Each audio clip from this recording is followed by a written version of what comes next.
Mister guide, یہ جلوس کیسا ہے؟ بہت عجیب سا لگ رہا ہے۔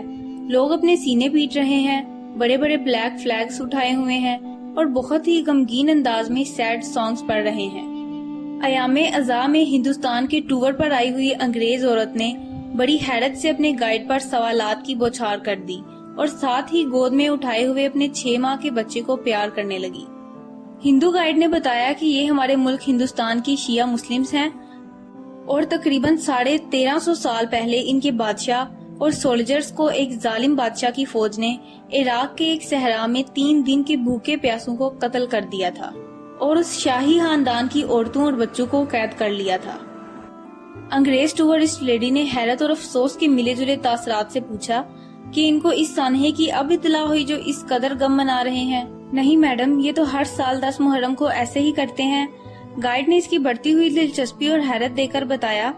پھر وہ جلوس ازاں میں مختلف شبیہات، زلجنہ، علم، تعزیہ کے بارے میں تفصیل پوچھتی رہی اور گائیڈ اسے بتاتا رہا یہ گھوڑا اور تعزیہ اس بادشاہ کے گھوڑے اور روزہ کی شبیہ ہے، علم اس فوج کے جرنیل کے علم کی شبیہ ہے، پانی کی سبیل ان کی پیاس کی یاد میں ہے، وغیرہ وغیرہ، اور یہ لوگ اسی طرح ہر سال ان کی یاد مناتے ہیں۔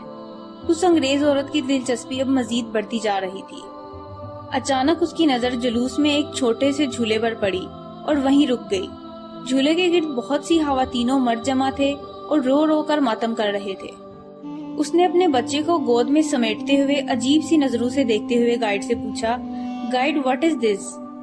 اس کے اس سوال پر گائیڈ نے مضطرب ہوتے ہوئے بتایا کہ یہ اس بادشاہ کے 6 ماہ کے پرنس کے جھولے کی شبیہ ہے۔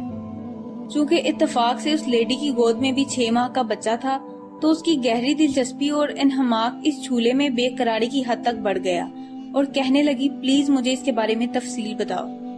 گائیڈ نے بتایا کہ جب اس بادشاہ کی فوج کے تمام سولجرز مار دیے گئے تو بادشاہ اپنے 6 ماہ کے پرنس کو، جو کہ بہت ہی خوبصورت تھا، دشمن کی فوج کے سامنے لے آیا اور کہنے لگا، یہ بچہ 3 دن سے بھوکا اور پیاسا ہے، اس کی مدر کا بھوک اور پیاس کی وجہ سے دودھ خشک ہو گیا ہے، دیکھو تمہاری دشمنی تو مجھ سے ہے، اس بچے کا تو کوئی قصور نہیں، بس اسے چند گھونٹ پانی کے پلا دو۔ تو کیا پھر دشمن فوج نے اس پرنس کو پانی پلا دیا ہوگا نا؟ گلوگیر آواز میں اس لیڈی نے گھبرا کر گائیڈ سے پوچھا اور اپنے بچے کو مضبوطی کے ساتھ اپنے سینے سے لگا لیا۔ نو میڈم، پانی نہیں دیا گیا اس پرنس کو، گائیڈ نے نہایت افسردگی سے جواب دیا۔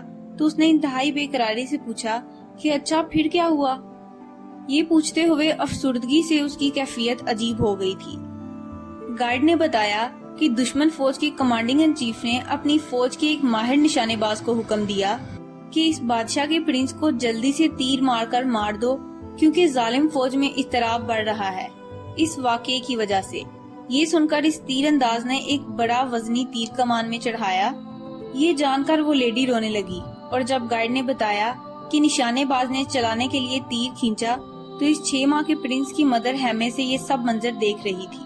یہ سننا تھا کہ وہ لیڈی زور سے چلائی، فار گاڈ سیک، اب کہیں یہ مت کہہ دینا کہ اس نے تیر چلا دیا اور وہ تیر اس پرنس کو لگ گیا۔ یہ کہہ کر وہ پھوٹ پھوٹ کر رونے لگی اور بے اختیاری میں اس کا بچہ اس کی گود سے گرنے لگا تو گائیڈ نے تیزی سے لپک کر اس بچے کو تھام لیا۔